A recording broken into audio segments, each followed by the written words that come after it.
Fi nayet alili tasminia shanahanna sanadinia. Towards the end of the night, you shall hear shrill cries. The outbreak of World War I in August 1914 brought Lebanon further problems. As Turkey allied itself with Germany and Austria-Hungary, the Turkish government abolished Lebanese self-autonomous status and appointed Jamal Pasha, then the Minister of the Navy, as the Commander-in-Chief of the Turkish forces in Syria, with dictatorial powers. Known for his harshness, he militarily occupied Lebanon and replaced the Armenian Mustafa Hosseini Pasha with a Turk, Munif Pasha. In February 1915, frustrated by his unsuccessful attacks on the British forces protecting the Suez Canal, Jamal Pasha initiated a blockade of the entire eastern Mediterranean coast to prevent supplies from reaching his enemies and indirectly causing thousands of deaths from widespread famine and plague. Lebanon suffered as much, if not more, than any other Ottoman province. The blockade deprived the country of its tourist and summer visitors, and the remittances from relatives and friends were lost or delayed for months. The Turkish army cut down wood to fuel trains or for military purposes, and in 1916, Turkish authorities publicly executed 21 Syrians and Lebanese in Damascus and Beirut, respectively,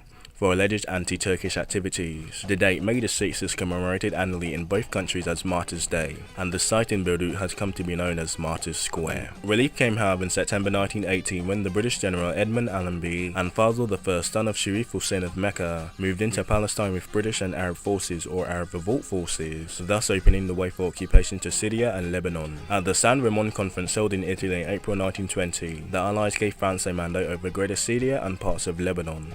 France then appointed General Henry Goudou to implement the mandate provisions. And now, the famine. Ottoman alignment with the Central Powers during World War I caused the Entente powers to block international trade routes in an effort to stop the supply to the Ottomans. The blockade damaged Mount Lebanon's salt trade, the backbone of the economy. Growing crops was already a challenge in the mountainous range, and the inhabitants highly relied on food imports from the adjacent Bekaa Valley and Syria. To counter the Allied blockade, the Ottomans adopted a severe policy of acquisition, by which all foodstuff were prioritized for the Ottoman soldiers engaged in the war. The effects of the Allied blockade and the acquisition of all foodstuff on the local population was made worse by yet another blockade introduced by Jamal Pasha, the commander of the 4th Army of the Ottoman Empire in the Syria region, where crops were barred from entering from the neighboring Syrian hinterland to Mount Lebanon, and by the arrival of a swarm of locusts in the region in 1915 that for 3 continuous months devoured the rest of the crops. The crisis further exacerbated a black market run by well-connected usurers. The Ottoman Empire joined the Central Powers in World War I on the 20th of October 1914. The Ottoman government had appropriated all the empire's railway services for military use, which disrupted the procurement of all crops to parts of the empire. One of the first cities to be hit by this grain shortage was Beirut. On the 13th of November 1914, only 2 weeks after the Ottoman Empire had joined World War I, a group of citizens stormed the Beirut municipality to warn the municipal council of a severe shortage of wheat and flour in the city.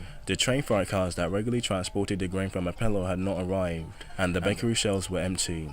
Angry mobs looted the bakeries for whatever little reserve of flour and grain they had left. The municipal council dispatched a message to then Beirut Valley Baruch Sumi Kodo, who requested grain provisions from the governor of Apello Vilayet and urged the Ottoman authorities to prioritize grain shipments to Beirut. Acquiring train freight cars to transport anything to the Beirut Vilayet was impossible, without paying large bribes to military commanders or to the railway authorities. Grain prices began to soar, which prompted the president of the Beirut municipal body, Hamid Mutok Bohum, to address the grain supply bottlenecks himself. On the 14th of November 1914, Bohum took off to Apollo, where he negotiated with the authorities and secured grain freight cars from the Ottoman 4th Army.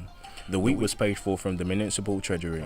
However, the crisis had worsened as the reports of the Ottoman officials and the correspondence of the Syrian Protestant college staff indicated that food shortages became a daily occurrence as of November 1914 and got more severe as the war drew out for 4 years. Around 200,000 people starved to death at the time, when the population of Mount Lebanon was an estimated 400,000. The Mount Lebanon famine caused the highest fertility rates of the population of World War I. Bodies were piled on the streets, and people were reported to be eating street animals, and even worse, some even resorted to cannibalism. The Lebanese people and the Lebanese communities in Egypt, funding the shipping of food supplies to the Lebanese mainland through the island of Atwan, facing the Syrian littoral in the north of Tripoli. This assistance was delivered to the Manit Patriot, or the Maniet Patrioti, who distributed it to the populace through the convents. And that's the story of the Lebanese people and the Lebanese famine of Mount Lebanon in World War I. With more famines to come like the aftermath of World War I, and the aftermath of the Russian Civil War, the Ukraine famine, the Israelis famine, the siege of the Golan Heights, and of course, the Holocaust.